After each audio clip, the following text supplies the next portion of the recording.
So I've got the garage proposal put together, and I wanted to show you what I thought would be a good use of the garage space with these storage cabinets. And I'll start out by showing you how the cabinets look when they're all closed, because that's how you're going to see it most of the time when you're pulling in with your car or walking out the door to leave somewhere. But it's hard to get a good idea of how the cabinets will actually be used with the doors closed, so I came over here where I have all the doors open, and I can show you how each of the cabinet is intended to be used. So these cabinets on this left wall have adjustable shelving, and the adjustable shelving is there because we want to be able to use the maximum amount of storage capacity of these cabinets. And I don't see a situation where you would put something so heavy on these shelves that you could potentially cause the shelf to fail.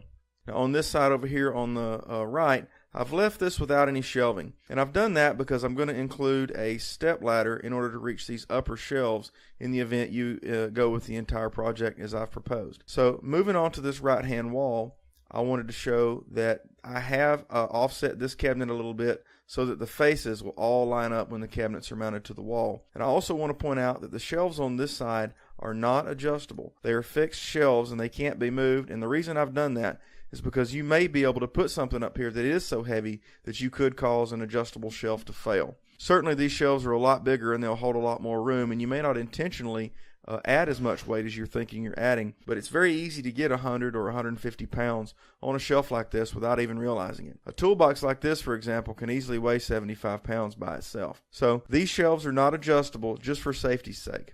On this side, I've gone with 3 total bays with 2 shelves, and I've put a floor jack up here to further demonstrate that you can put quite a bit of weight up here. In this box, I've left it with no shelf at all. You may have oversized items or stackable items, as I've shown here, that a shelf would just be a problem for you, so we've left a shelf out in this cabinet. Besides, we have other shelves over here if you do need to make that space with shelving. So I've shown over here that I can get a full cooler in here, and this toolbox, of course, we've already talked about. On this side, I've left the shelf on the bottom a little bit bigger, and that shrinks the shelf up top, which is where that step ladder would come in handy. On this side, we're back to the adjustable shelving. Here I've shown some paint cans and a tackle box, but these shelves could be removed entirely, and because you may want to hang a weed eater or something of that nature in this cabinet. A weed eater may be something you would want to isolate from everything else, because occasionally they do leak. Specifically, they tend to leak around the fuel hoses whenever they tend to get old and worn out. Same thing on this side. These shelves could be entirely removed for other storage or used. Here I've shown that we've got shovels and rakes and some fishing gear hanging on the back wall. I've done that too because I want to demonstrate to you that on my cabinets the backs are made out of full 3/4 plywood, and I do it that way because if you're going to be hanging something on a wall, having a cabinet there would make it even more difficult to locate a stud.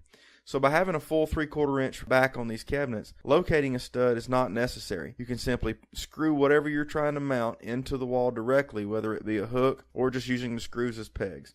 That pretty much covers the proposal for the garage. If you like what you see, just give me a call. My telephone number is 256-701-7123. Thank you very much.